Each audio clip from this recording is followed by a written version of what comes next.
Welcome to YouTube. By YouTube, I'm gone. And Facebook. I'm gone. Okay, he's gone, so obviously this is Adventures with Matt and Timmy. That being Timmy, and I beat Matt. Maybe. We don't know who he is. Cool guy with sunshades. Yeah, real cool guy. Cool guy. That's what you're supposed to do on YouTube. Have sunglasses on. Yeah, that way So people can see you. So when you look around, they can't see your eyeballs. Yeah, they can't see your. Never mind. Anyway. And I'm also ginger. I don't want to steal people's souls. Yeah. I'm only ginger. Anyway. What are we doing today, Timmy? Going west. Going west. Yeah. How far west? I don't know. Far enough. But we gotta get going. Yeah, because I'm late, so. See you guys later. See you.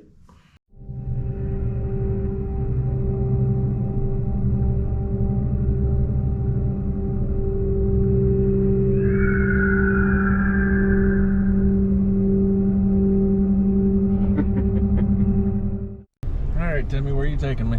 We are going to the Old Lee Allen Bryant, if you're familiar with the area. If you're not, it is one of the Indiana State Sanatoriums back in the day, and now it is being rehabbed by a gentleman that owns the property. And there's a sanitarium group out of Ohio that's actually involved with this, and they are the ones who give tours and what have you.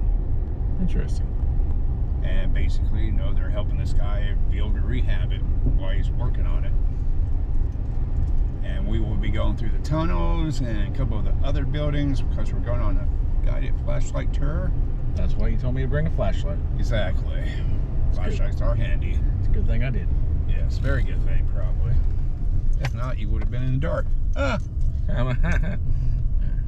Alright, well, I'm going to quit recording here because it's a bumpy road. We'll see you on the other side.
So we had a guy, when we first started doing the tours, that came in, he was an older gentleman, and he came in here with his mom when he was a kid. They both had TB, and he said he specifically remembered them using this machine to x-ray his lungs. So it's old. Wow. It's old. And you can just look at it and tell that it's old. So, and it looks like it's out of the 20s or something. But yeah, they washed bodies off in there. They didn't realize this was the morgue until they started cleaning this room out and they found this door. And that's a freezer door. So they were like, oh. Wow. Okay, so they kept the bodies in there during the TV time. Yeah, they kept the go bodies into in there. those shelves. Once this turned into Lee Allen Bryant, that turned into just into the filing room. But there are files literally everywhere throughout this whole. So this is like all patient information. Yes. Wow. Yeah, it's crazy. And then over here, those aren't patients. Those are actually employee files. And I pulled one out and I actually know the lady, and she is pissed that her information is on here and she can't get it, and people are looking at it because her last name starts with a B, so she's right there. and she is not happy because like that has your social, your Yeah, birthday, your address, everything. So she is ticked. That's actually patient, because it says Yeah, some of those are patients down there, but I think this drawer right there is sticking out. So I've been tempted to close it just to kind of keep people out of it, but so this place, like I said earlier, it was shut down because of Medicaid and Medicaid fraud, abuse and neglect, and just the unsafe conditions because they literally had people running off all the time, running off and getting killed all the time, or running off and committing suicide all the time. They would run off, go through the woods. There's some houses over there, some residential houses. They would break into those people's houses and eat people's food, take showers, just sit there on the couch and watch TV. Like people would come out of their bedroom and there's a mental patient just chilling in their living room. So yeah, I'm Brian. So all the TV patient records were still here. She said that the National Guard actually came in and got some of those records. What? Yeah. She said that there were experimental operations that were going on here during the TB wars. So, yeah. So they were getting rid of evidence. So the government came in and took the evidence. Unreal. Yeah. She said she specifically remembers seeing the National Guard carrying files of boxes out of here, or boxes of files out of here. So. That's crazy. Yeah. So that was in '76 when the place opened up as Lee Allen Brand. So Wow. this place just started off on a bad foot. Yeah, this place was shitty forever. Yeah. And you know.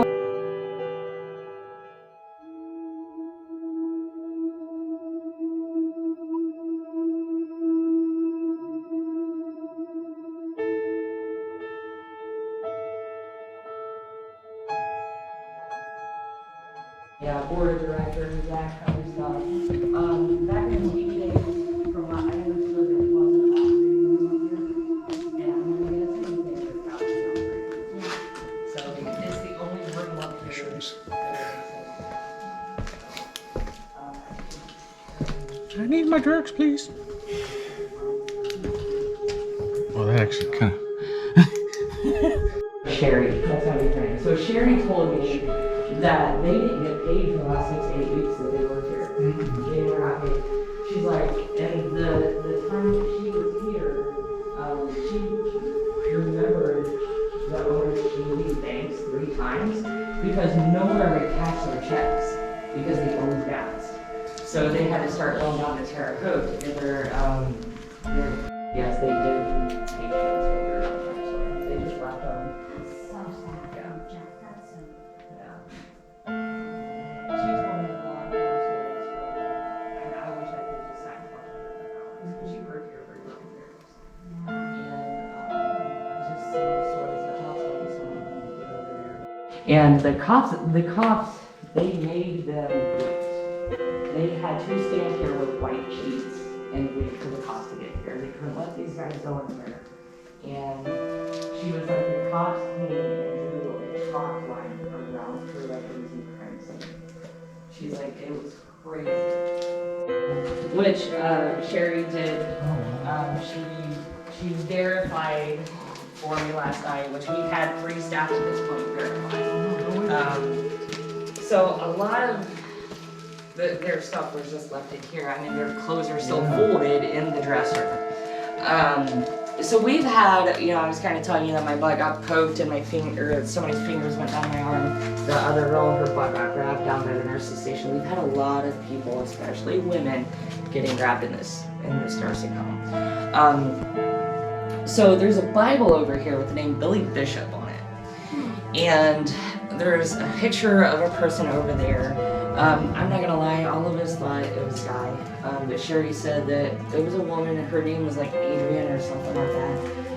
But she saw this picture. I'm like, do you happen to know who this is? And she's like, oh my God, that's Pervy Billy. And I'm like, Pervy Billy? By this point, I had already heard the story from other people. He's the butt poker. He's the butt grabber. He would literally run around here and grab the women's butts all the time and say inappropriate things to them all the time. She's like, yeah, that's Billy Bishop. Yeah. So Billy Bishop has a Bible. Yeah, there's a jigsaw in the activities room.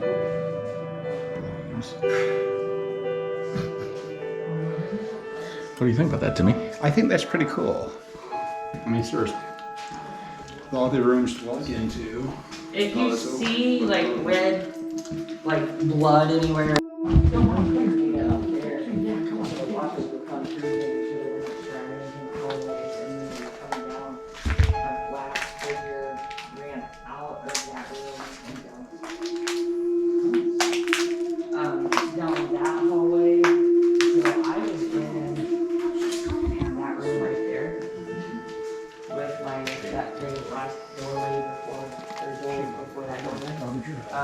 That's where my booty got touched, and the black shadow ran.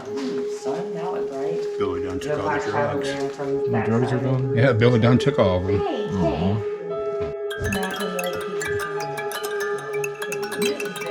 Makes me very, very sad. Of examples of some of the people that passed away, so I'm gonna run through it real quick.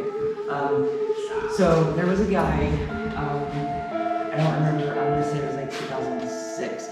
He had ran away. He was an older man. He ran away down to the covered bridge. He was gone for 3 days. It was like 20 degrees outside. They couldn't find him. They finally found him down at the covered bridge in the water. He had fallen in the water and got trapped in between logs. And he didn't have any shoes on. He had his pants on, socks on, and a long sleeve shirt. That's all he had on. 3 days, they couldn't find him. There was another lady who hightailed it out of here. They found her a month later at Raccoon Lake, dead. What? Yeah. Another guy had run out of here and hung himself in the covered bridge. A different guy ran out of here. He went in the woods and perished. There were multiple times where they would run out of here down to 36 and try to get hit by cars or successfully get hit by cars. One lady ran away, climbed up the water tower in the middle of the winter. They found her 2 days later frozen up there.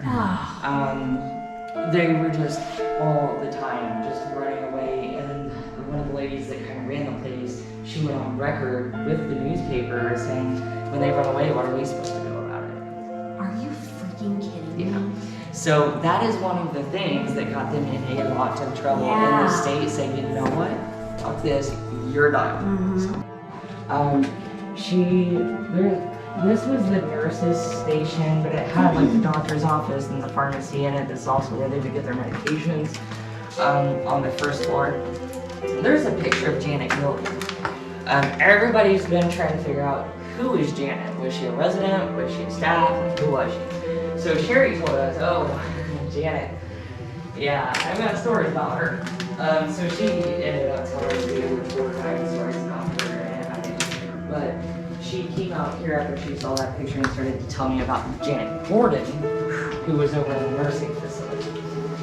Janet Gordon thought she was like 22 years old. She thought she was pregnant with a devil's baby. Oh. And Sherry had gone in one night to check her, to make sure she was okay, and Janet had locked herself in the bathroom, and she wasn't responding.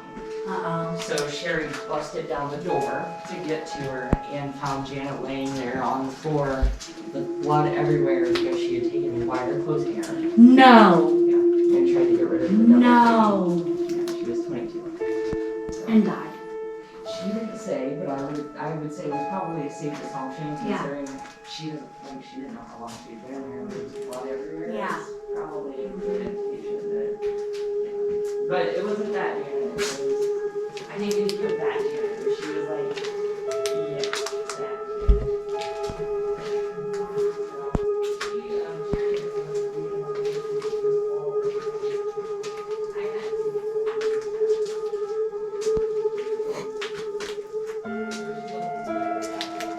TV phone home. Yeah, a lot of those holes in the wall are from the state coming in and cutting out the asbestos. Oh. Yeah. Just like the roofs, you'll see every single room like this, because again, this place was all heated with steam. All of those steam pipes were wrapped in asbestos, so they had to clear it all out. It's, I don't really know how to describe it the best.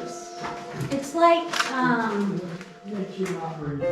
yeah, it's like what happened to you. It's like the stuff that you had and you don't feel your lungs. Yeah. It's it gets into your lungs. It's like an insulator. Yeah. Yeah. So, Erin, one of the tour guides, she is gone now. She had to go back to Ohio. She did the last tour on Monday night. And she was telling, that was actually in the cafeteria where it's been this whole time that I've been here. That bingo basket has always been in the cafeteria. So it was in the cafeteria. They were in here talking Monday night. She was the last tour of the night. And she had mentioned to the people on the tour that they did bingo on Monday nights. And someone on the tour was like, you realize it's Monday, right? Which she didn't. She was out of her mind because she had been doing this too many days in a row. And she was like, no, she's like, well, maybe they'll play bingo tonight, and just kind of laughed and walked out. And she did the first tour on Tuesday, so nobody had been in this building. And that was sitting on that table, and the bingo blotters were on that back table. She's like, well, I guess they were playing bingo last night, so. B29? Right? I always tell people, I'm like, you know, you go in there on the second floor and stuff, I'm like, you really want to piss them off, maybe just yell bingo, because I guess they love their bingo. That's why I sit in their chair. I probably won't. Even more to think back of Janet, she wouldn't have been pregnant. So, I wonder if the rapist got a hold of her though, and she was mentally ill, so. But this was the second floor, so again, it would have been co-ed. Some people get confused about that. They wouldn't have put a male and a female in the same room. It would have been like maybe female, female, male, male. Just on the same floor. Yeah, just on the same floor. But again, like Sherry said last night, everybody roamed wherever the hell they wanted to, so there was no stopping them. They just did what they wanted. There were multiple people that actually jumped out of the windows to try to commit suicide. A lady jumped off the third floor and successfully killed herself. A guy jumped out of 509 and successfully killed himself. Another guy jumped out of the 5th floor. He landed on the awning and did not die. So his injuries were pretty severe. So he wasn't the same after that. He probably gave himself his own lobotomy. So they would come in here. This was the main entrance, and they would check in here. And they would go downstairs and be assessed on the first floor and put in a holding if necessary. This room was visitation. So anytime they had visitors, they had to come down here. So I know I think I told you a little bit about my client rescue that was here. So I was standing over there kind of where he is one day giving a tour, and that's when it hit me. Like I just had that visual image of her coming in here just being terrified. She had schizophrenia and she was developmentally delayed. And it just like it hit me, the thought of her coming in here, and I like just the stuff that she was gonna endure and hear. And I just like my mind was blown. 2 days later, I was walking this way, and I walked into his housekeeping room and found this picture. I had not seen this picture before. I had been in here so many times, never saw this picture. This lady, I was like, that's the same style of pants, same style of shirt, same hairstyle. Her face looks the same except fatter in this picture. Like, I'm pretty positive that's my lady. And so last night I was kind of talking about her because I like to give her story just to like make this like, this isn't that long ago, and this is personal to a lot of people.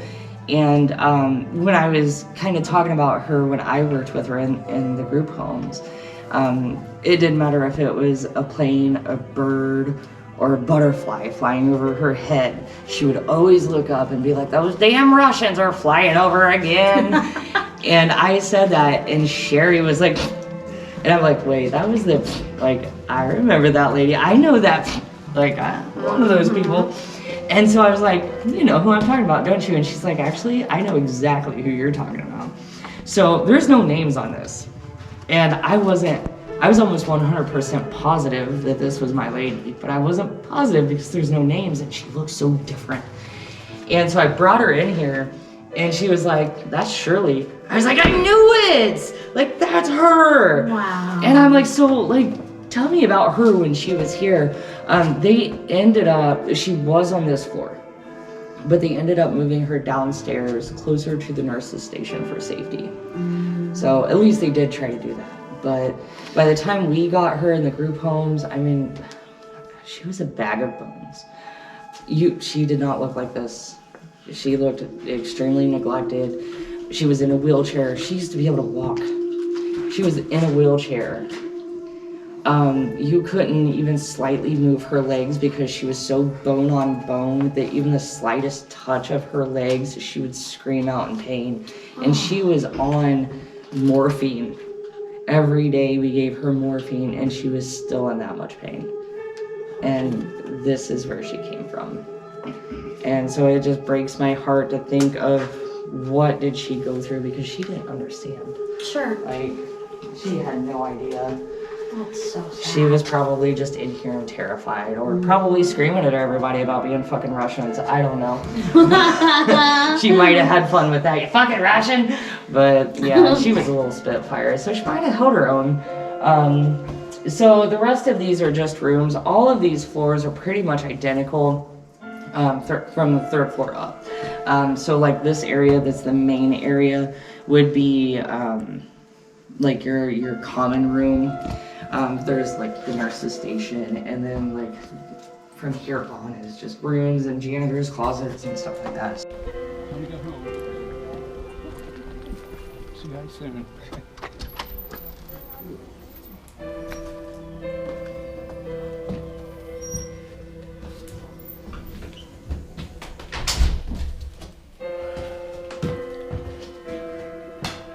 I'm not even gonna lie. When we were standing out there talking to her, I seen something go across the door. Caught my eye. Yeah. Don't worry, we're not gonna hurt you. We just wanna check out your jobs. Is that alright? Sure.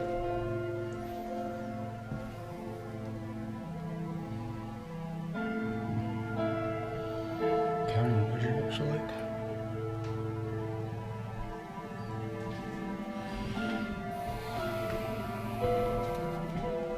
Always on call.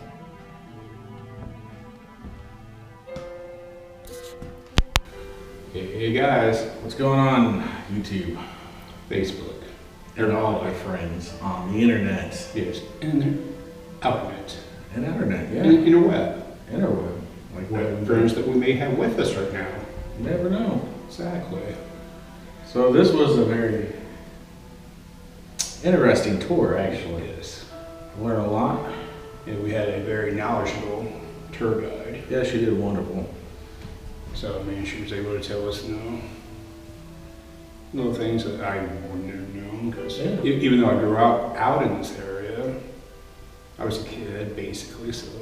Yeah, and Timmy mentioned that there used to be street signs on the road that said "Do not pick up hitchhikers." I remember that when I was younger, Exactly. when my grandparents lived out this way. Yeah.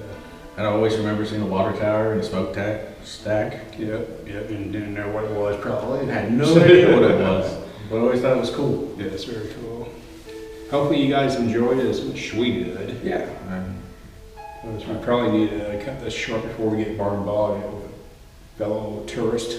Yeah, so please follow, like, subscribe.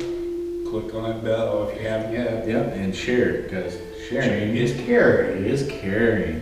right? They say, yeah, share, and they also say go to our Teespring store and buy this fashionable sweatshirts, because it's fashionable. chilly. He is fashionable. So, all right, guys, until next time, see you. See you later.